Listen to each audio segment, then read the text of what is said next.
Hello friends, I am your study mate Sarika Ramola और एक बार फिर से आज हम देखने वाले हैं एंशियंट इंडियन हिस्ट्री के जैन धर्म से संबंधित मोस्ट इम्पॉर्टेंट क्वेश्चन। और इसमें हम क्या करेंगे, क्वेश्चन भी देखेंगे और उसके साथ डिस्कस भी मैं आप लोगों के साथ इसको करूंगी। ठीक है, ये जो टॉपिक है बहुत इंपॉर्टेंट है और एग्जाम पॉइंट ऑफ व्यू से तो बहुत इंपॉर्टेंट है। प्रीवियस क्वेश्चन आपने देखे होंगे, बहुत सारे क्वेश्चन पूछे जाते हैं, तो आप लोग ध्यान से देखिए और एग्जाम में 2 से 3 मार्क्स का कभी कभी यही टॉपिक खींच लेता है। ठीक है, तो आप लोग इसे ध्यान से देखिए और पूरा वीडियो देखिए और हम डिस्कस भी करते हुए चलेंगे। ठीक है, तो चलिए आज देख लेते हैं जैन धर्म को। चलिए, पहला क्वेश्चन है, जैन धर्म के संस्थापक कौन थे? तो इसका राइट आंसर क्या हो जाएगा? ऋषभ देव हो जाएगा। ठीक है, पहले क्या थे? ये तीर्थंकर थे जैन धर्म के और उसके संस्थापक थे। ठीक है, इसके अलावा मैं आपको बताऊं कि जो ईसा पूर्व 6ठी सदी थी, यहाँ पर मध्य एवं निम्न गंगा के जो मैदान थे, यहाँ पर 60 से भी ज्यादा जो धार्मिक संप्रदाय थे इन्होंने जन्म लिया था। ठीक है, लेकिन इसमें से दो जो धार्मिक संप्रदाय थे, कौन कौन से? जैन और बौद्ध। ठीक है, ध्यान रखिएगा, जैन और बौद्ध संप्रदाय, इन दोनों संप्रदाय ने महत्वपूर्ण भूमिका निभाई और धार्मिक सुधार के लिए एक शक्तिशाली आंदोलन चलाया। ठीक है, आंदोलन से मतलब है यहाँ पे कि किस प्रकार से ज्ञान की प्राप्ति मनुष्य को की जाएगी, इसलिए इन्होंने अपनी शिक्षा का और अपने धर्म का प्रचार प्रसार किया इन दोनों धर्मों ने, जैन और बौद्ध धर्म में। तो इसलिए अगर आप देखेंगे तो हमारे एग्जाम में, ठीक है, कंपटीशन में जैन और बौद्ध धर्म को बहुत पूछा जाता है, क्योंकि ख्याति प्राप्त इन दोनों ने ही करी। वैसे तो मैंने कहा 60 से भी ज्यादा जो धार्मिक संप्रदाय थे उन्होंने जन्म लिया था, लेकिन दो प्रमुख थे। ठीक है, तो उनमें से आ जाता है जैन धर्म, जिसके संस्थापक कौन थे? ऋषभ देव थे, जो कि पहले तीर्थंकर थे जैन धर्म। ठीक है, अब को मैं यहीं पे क्लियर कर देती हूँ कि अगर आपके पास क्वेश्चन आता है कि जैन धर्म के वास्तविक संस्थापक कौन थे, तो तब आंसर महावीर स्वामी आ जाएगा। ठीक है, आप इसको नोट डाउन कर लीजिए, बिल्कुल नोट डाल के इंपॉर्टेंट पॉइंट कर दीजिए कि वास्तविक संस्थापक जैन धर्म के महावीर स्वामी हो जाएगा। ठीक है, चलिए नेक्स्ट क्वेश्चन की तरफ बढ़ते हैं। नेक्स्ट क्वेश्चन है, जैन धर्म के 24वें तीर्थंकर कौन थे? ठीक है, तो मैं आपको बता दूं कि जैन धर्म में कुल 24 तीर्थंकर हुए हैं और उनमें से जो 24वें थे कौन थे? महावीर स्वामी थे। ठीक है, अब मैं सबसे पहले आपको बताती हूँ कि जो तीर्थंकर होते थे वो होते क्या थे। इसका मतलब है कुल मिला के कि पथ प्रदर्शक थे, है ना। ऐसे व्यक्ति हुआ करते थे जो अन्य व्यक्तियों को मार्ग दिखाते थे कि किस प्रकार से ज्ञान की, परम ज्ञान की प्राप्ति होगी, मोक्ष की प्राप्ति होगी। ठीक है, तो वो जैन धर्म के क्या थे? तीर्थंकर थे, जिन्होंने एक रास्ता दिखाया। ठीक है, तो 24वें कौन से थे? महावीर स्वामी थे और कुल 24 ही हुए हैं, जिसमें से हम देख लेते हैं ऋषभ देव क्या थे? प्रथम थे। पार्श्वनाथ की बात की जाएगी तो ये कौन से नंबर के थे? 23वें नंबर के। ठीक है, अरिष्ट नेमी की बात की जाएगी तो 22वें नंबर के थे। ठीक है, और ऋषभ देव हो गए फर्स्ट और ये लास्ट 24वें। तो यानी इसका मतलब ये है कि कम से कम 8 से 10 तीर्थंकर आपको याद करने हैं, पहले दूसरे तीसरे कौन थे, और कुछ कुछ इंपॉर्टेंट जिनसे रिलेटेड इंपॉर्टेंट चीजें आगे आएंगी। ठीक है, और ये लास्ट के भी आपको याद रखने हैं। चलिए नेक्स्ट क्वेश्चन है, महावीर स्वामी की माता का नाम क्या था? ठीक है, माता का नाम पूछा गया है, तो राइट आंसर क्या हो जाएगा? त्रिशला इनकी माता का नाम था। और यहीं पे मैं आपको बता दूं कि इनके पिता का नाम सिद्धार्थ था, लिखते रहिए आप लोग। पत्नी का नाम यशोदा था और पुत्री का नाम क्या था? प्रियदर्शनी था। ठीक है, ये क्वेश्चन बहुत बार पूछे जाते हैं, देखिए फिर से देख लेते हैं। माता का नाम त्रिशला, पिता का नाम सिद्धार्थ, पत्नी का नाम यशोदा और पुत्री का नाम प्रियदर्शनी। ठीक है, चलिए क्लियर, आगे बढ़ते हैं। नेक्स्ट क्वेश्चन है, महावीर स्वामी के बचपन का नाम क्या था? ठीक है, ये क्वेश्चन बहुत बार पूछा गया है और राइट आंसर क्या हो जाएगा? वर्धमान राइट आंसर हो जाएगा। ठीक है, इनके बचपन का नाम। चलिए पांचवा क्वेश्चन है, महावीर स्वामी का जन्म कब हुआ? तो इसका राइट आंसर क्या हो जाएगा? 540 ईस्वी पूर्व हुआ। और बहुत सारे जो इतिहासकार रहे हैं, जो हिस्ट्री को हमें बताते हैं, तो इतिहासकारों, ज़्यादा से ज़्यादा इतिहासकारों ने माना है कि 540 ईसा पूर्व किसका जन्म हुआ था? महावीर स्वामी का जन्म हुआ था। तो इसी आंसर को ऑथेंटिक माना गया है। ठीक है, कॉम्पिटिशन में। इसके अलावा मैं आपको बताऊं कि इनका जन्म कहाँ हुआ था, कुंडलग्राम में हुआ, सॉरी कुंडग्राम में हुआ था। ठीक है, कुंडग्राम में, वैशाली के पास, और कौन से राज्य में, बिहार। इसे ध्यान रखिए। ठीक है, चलिए नेक्स्ट क्वेश्चन देख लेते हैं। बहुत इंपॉर्टेंट, ऐसे क्वेश्चन बहुत बार पूछे जाते हैं। ठीक है, कि कौन सा सही है और कौन सा गलत है। क्वेश्चन है, जैन धर्म के संबंध में कौन सा तर्क सही नहीं है। ठीक है, तो हम एक एक करके सबको डिस्कस करते हुए चलेंगे कि कौन सा नहीं है। ठीक है, पहला है, जैन धर्म में पंच महाव्रत का उल्लेख है, तो ये बिल्कुल क्या है, सही है। 5 व्रतों की उल्लेख किया गया है जैन धर्म में, और कौन कौन से, अहिंसा, सत्य, अस्तेय, अपरिग्रह और ब्रह्मचर्य, इन 5 की बात की गई है। नेक्स्ट है, जैन धर्म की उत्पत्ति जिन शब्द से हुई है, तो बिल्कुल सही है। और जो जिन शब्द है उसका अर्थ क्या होता है, विजेता होता है, तो ये भी बिल्कुल सही है। नेक्स्ट है, जैन धर्म एक प्रतिक्रियावादी धर्म है, तो ये भी बिल्कुल सही है।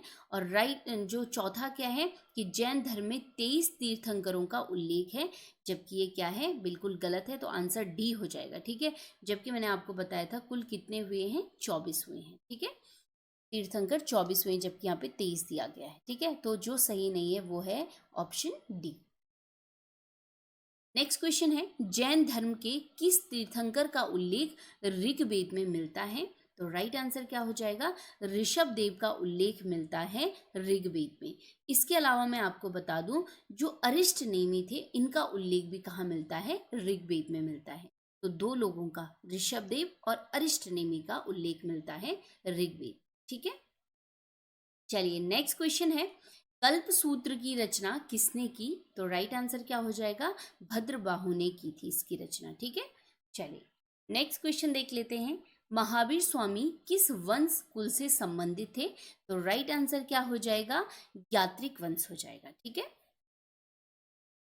10वां क्वेश्चन है, पार्श्वनाथ का प्रतीक चिन्ह था। ये क्वेश्चन बहुत आते हैं कि किसका चिन्ह क्या था।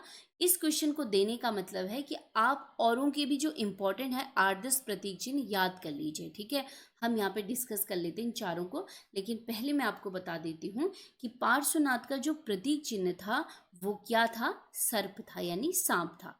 अब ऊपर से देख लेते हैं कि शंख किसका प्रतीक था, अरिष्ट नेमि का था। ठीक है, लिखते जाइए आप, अरिष्ट नेमि का था। सिंह की बात करेंगे तो ये किसका था, महावीर स्वामी का था। स्वास्तिक की बात करेंगे तो ये सुपार्श्वनाथ का था। ठीक है, किसका था, सुपार्श्वनाथ का, तो ये ध्यान रखेंगे और भी प्रतीक चिन्हों को याद कर लें। ठीक है, चलिए 11वां क्वेश्चन है, जैन धर्म किस आध्यात्मिक दर्शन के साम्यता रखता है। ठीक है, तो राइट आंसर हो जाएगा सांख्य दर्शन का। ये क्वेश्चन आते हैं, ठीक है, इनको ध्यान रखिएगा। नेक्स्ट है 12वां क्वेश्चन, महावीर स्वामी को ज्ञान की प्राप्ति किस नदी के तट पे हुई। बहुत इंपॉर्टेंट क्वेश्चन और बहुत बार पूछा गया है, और राइट आंसर क्या हो जाएगा, ऋजुपालिका नदी के तट पे इन्हें ज्ञान की प्राप्ति हुई थी। मैं आपको यहीं पे बता दूं कि जो महावीर स्वामी थे, इन्होंने मात्र 30 वर्ष की उम्र में अपने घर को छोड़ दिया था। ठीक है, गृह त्याग कर दिया था इन्होंने। इसके बाद 12 वर्ष का जब इन्होंने कठोर तपस्या की थी, इसके बाद ऋजुपालिका नदी में, और जो जुम्बिक ग्राम था, ठीक है, जुम्बिक ग्राम के पास थी ऋजुपालिका नदी, और यहाँ पर कौन सा वृक्ष था, साल का वृक्ष। इस वृक्ष के नीचे इन्हें परम ज्ञान की प्राप्ति हुई। ठीक है, परम ज्ञान की प्राप्ति हुई, और जैन धर्म में परम को क्या कहा जाता है, कैवल्य कहा जाता है। ठीक है, तो इसे ध्यान रखेंगे, कैवल्य किसे कहते हैं, परम ज्ञान को। और ऋजुपालिका नदी के तट पे महावीर स्वामी जी को ज्ञान की प्राप्ति हुई। 30 वर्ष में उन्होंने अपना घर छोड़ दिया था। 12 वर्ष की कठिन तपस्या के बाद उन्हें क्या हुई थी, ज्ञान की प्राप्ति हुई थी। अगर आपके पास क्वेश्चन आए कि कौन से वर्ष में हुई थी, तो जब वो 42 वर्ष के थे तब उन्हें किसकी प्राप्ति हुई थी, ज्ञान की प्राप्ति। ठीक है, क्वेश्चन कैसे भी घुमा के पूछें, आप लॉजिक लगा के कर सकते हैं। चलिए 13वां क्वेश्चन है, महावीर स्वामी ने अपने उपदेश किस भाषा में दिए। तो ये तो पता ही है आपको, बहुत बार क्वेश्चन आता है, और राइट आंसर क्या हो जाएगा, प्राकृत भाषा हो जाएगा। ठीक है, चलिए नेक्स्ट क्वेश्चन है, महावीर स्वामी के प्रथम शिष्य थे। तो राइट आंसर हो जाएगा जमाली उनके प्रथम शिष्य थे, और जमाली क्या थे, उनके दामाद थे, यानी प्रियदर्शनी के पति थे। ठीक है, चलिए नेक्स्ट 15वां क्वेश्चन है, जैन साहित्य को अन्य किस नाम से जाना जाता है। तो राइट आंसर क्या हो जाएगा, आगम हो जाएगा इसका राइट आंसर। ठीक है, चलिए 16वां क्वेश्चन है, जैन धर्म में प्रथम भिक्षुणी कौन थी। बहुत इंपॉर्टेंट क्वेश्चन है, और इसका राइट आंसर क्या हो जाएगा, चंदना हो जाएगा। और यहाँ पर थोड़ा सा ध्यान देना, कई बार ऑप्शन में क्या लिखा आता है, चंपा लिखा आता है। ठीक है, चंपा, इसलिए चंपा लिखा आता है कि चंपा के नरेश थे कौन, दधि वाहन। ठीक है, दधि वाहन की पुत्री थी चंदना। तो कई बार चंपा भी लिखा आता है क्योंकि वहां के क्या थे, जो नरेश थे, दधि वाहन। ठीक है, सॉरी, दधि वाहन की पुत्री थी। ठीक है, तो अगर ऑप्शन में जो भी आएगा वो टिक करेंगे, दोनों एक साथ नहीं पूछा जाएगा, चंपा और चंदना ध्यान रखेंगे। ठीक है, चलिए नेक्स्ट क्वेश्चन है, मोक्ष प्राप्ति के पश्चात महावीर स्वामी ने किसे जैन संघ का प्रमुख बनाया था। तो मैं आपको बता दूं कि महावीर स्वामी ने अपने उपदेश प्राकृत भाषा में दिए, और जैन धर्म के प्रचार प्रसार के लिए उन्होंने पावापुरी में एक जैन संघ की स्थापना की। ठीक है, उस जैन, जब उनकी मृत्यु हो गई तो उसके बाद जैन संघ का जो प्रमुख बना वो कौन बना, सुधर्मन बना। और ये क्या थे, गणधर थे, किसके, महावीर स्वामी के प्रमुख शिष्य थे ये। ठीक है, जो एकमात्र जिंदा रहे थे। चलिए 18वां क्वेश्चन है, महावीर स्वामी को निर्वाण प्राप्ति कहाँ हुई थी। निर्वाण यानी इन्हें मोक्ष की प्राप्ति कब हुई थी, और इन्होंने अपने प्राण कब त्यागे थे। ठीक है, निर्वाण से मतलब ये है इनका। इसका राइट आंसर क्या हो जाएगा, पावापुरी में। और पावापुरी कहाँ है, बिहार में। ठीक है, बिहार में है ये। कभी कभी राजगृह भी आ जाता है। ठीक है, ठीक है, राजगृह इसका ऑप्शन में आ जाता है, पावापुरी इसका राइट आंसर हो जाएगा। तो इसके अलावा अगर आप देखेंगे तो जब ये 72 साल के थे तब इनकी मृत्यु हुई थी, यानी इनको निर्वाण प्राप्ति हुई थी। ठीक है, 72 वर्ष के उम्र में। ठीक है, 72 में। साथ ही मैं आपको बता दूं कि महावीर स्वामी के जो प्रधान शिष्य थे वो कुल कितने थे, 11 थे, और जिन्हें क्या कहा जाता था, गणधर कहा जाता था। ठीक है, ये क्वेश्चन भी कई बार पूछा गया कि कुल कितने प्रधान शिष्य थे और उन्हें क्या कहा जाता था। ठीक है, चलिए नेक्स्ट क्वेश्चन देख लेते हैं 19वां, जैन धर्म में श्वेतांबर संप्रदाय के प्रवर्तक कौन थे। तो मैं आपको बताऊं कि जैन धर्म में दो संप्रदायों में विभाजित हो गया था, एक था श्वेतांबर,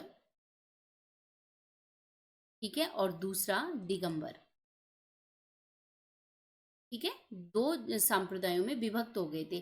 तो जो श्वेतांबर संप्रदाय था, इसके फॉलोअर, जो इनको मानने वाले थे, वो श्वेत वस्त्र धारण करते थे, और जो दिगंबर संप्रदाय थे ये वस्त्र धारण नहीं करते थे। ठीक है, तो श्वेतांबर के जो प्रवर्तक थे वो कौन थे, स्थूलभद्र थे। ठीक है, इसे याद रखना है। और दिगंबर के जो प्रवर्तक हुए वो कौन हुए, भद्रबाहु। ठीक है, इसे ध्यान रखेंगे, क्वेश्चन कोई भी पूछा जा सकता है, चाहे तो दिगंबर का पूछ ले प्रवर्तक, या फिर श्वेतांबर का। ठीक है, तो आप लोग ध्यान रखिए। चलिए 20वां क्वेश्चन है, खजुराहो में जैन मंदिरों का निर्माण किन शासकों ने कराया था। तो राइट आंसर क्या हो जाएगा, चंदेलों ने इसका निर्माण करवाया था इन मंदिरों का। और कहाँ पे है ये खजुराहो, मध्य प्रदेश में। ठीक है, इसे ध्यान रखेंगे, राज्य कई बार पूछ लिया जाता है। साथ ही मैं आपको बताऊं कि यूनेस्को ने इसे विश्व धरोहर में शामिल किया, और कब, 1986 में। ये क्वेश्चन भी कई बार पूछा गया है। ठीक है, तो चलिए हो गया ये कंप्लीट कि खजुराहो के मंदिर हो गए मध्य प्रदेश में, और निर्माण किसने कराया, चंदेलों ने। ठीक है, चलिए नेक्स्ट क्वेश्चन देख लेते हैं, दिलवाड़ा का जैन मंदिर कहाँ स्थित है। कई बार क्या लिखा रहता है, देलवाड़ा भी लिखा रहता है। ठीक है, देलवाड़ा मंदिर या दिलवाड़ा मंदिर, ठीक है, एक ही बात है। तो ये जो मंदिर है ये कहाँ है, माउंट आबू में है, और ये कहाँ पे है, राजस्थान में। ठीक है, चलिए तो ये आपको पता होना चाहिए। नेक्स्ट क्वेश्चन है, श्वेतांबर परंपरा के अनुसार महिला तीर्थंकर थी। ठीक है, तो राइट आंसर क्या हो जाएगा, मल्लीनाथ क्या थी, एकमात्र महिला थी जो कि जैन धर्म की तीर्थंकर रही, और कौन से नंबर की, 19वें नंबर। ठीक है, इसे याद कर लेंगे आप लोग। और इनका जो प्रतीक चिन्ह था वो था कलश। ठीक है, तो इसे ध्यान रखेंगे। एकमात्र महिला तीर्थंकर थी ये, मल्लीनाथ थी और 19वें नंबर। ठीक है, ध्यान रखेंगे इसे। नेक्स्ट क्वेश्चन है, जैन धर्म का विभाजन श्वेतांबर व दिगंबर संप्रदाय में किस शासक के शासन काल में हुआ था। ठीक है, बहुत इंपॉर्टेंट क्वेश्चन। और राइट आंसर क्या हो जाएगा, चंद्रगुप्त मौर्य के टाइम पे हुआ था। और मैं आपको यहीं पे बता दूं कि जो भद्रबाहु थे और किस संप्रदाय के प्रवर्तक थे, वो दिगंबर के थे। ठीक है, भद्रबाहु। इनसे प्रेरित होकर चंद्रगुप्त मौर्य ने क्या अपनाया था, जैन धर्म को अपनाया था। इसके अलावा बहुत सारे राजा हुए हैं जिन्होंने जैन धर्म अपनाया। जैसे मैं आपको बता दूं, एक तो चंद्रगुप्त मौर्य हो गए, दूसरे जो कलिंग नरेश खारवेल थे वो भी जैन धर्म को अपनाया था उन्होंने। चंदेल शासक उदयन ने भी अपनाया था। इसके अलावा राजा अमोघवर्ष ने भी क्या करा था, जैन धर्म को अपनाया। तो कई बार ये क्वेश्चन भी पूछ लिया जाता है कि कौन से राजा ने किस धर्म को अपनाया। ठीक है, तो चलिए नेक्स्ट क्वेश्चन देख लेते हैं। जैन धर्म में संलेखना से क्या तात्पर्य है। और संलेखना को ही मैं आपको बता दूं संथारा कहा जाता है। ठीक है, इन दोनों में से कुछ भी पूछा जा सकता है। तो इसका जो तात्पर्य होता है वो होता है उपवास के द्वारा प्राण त्यागना। ठीक है, जब उन्हें प्राण त्यागना होता था और तो वो क्या कर देते थे, अन्न को त्याग देते थे। ठीक है, जैन धर्म में तो इसे संथारा भी कहा जाता है। और मैं आपको यहीं पे बता दूं, पीछे हमने क्वेश्चन पढ़ा था ना चंद्रगुप्त मौर्य के बारे में कि इन्होंने जैन धर्म अपनाया था। चंद्रगुप्त मौर्य ने भी अपने प्राण जो त्यागे थे वो संतारा या जो संलेखना विधि है इसके आधार पे ही अपने जीवन का त्याग किया। ठीक है, तो चलिए ये हो गए हमारे क्वेश्चन इंपॉर्टेंट जैन धर्म से रिलेटेड। और अब आपको मुझे एक क्वेश्चन बताना है, आप लोगों के लिए होमवर्क है। तो क्वेश्चन है कि जैन धर्म में त्रिरत्न कौन से थे और इनके आपको आंसर बताने हैं। ठीक है, कमेंट बॉक्स में जरूर बताना है आंसर।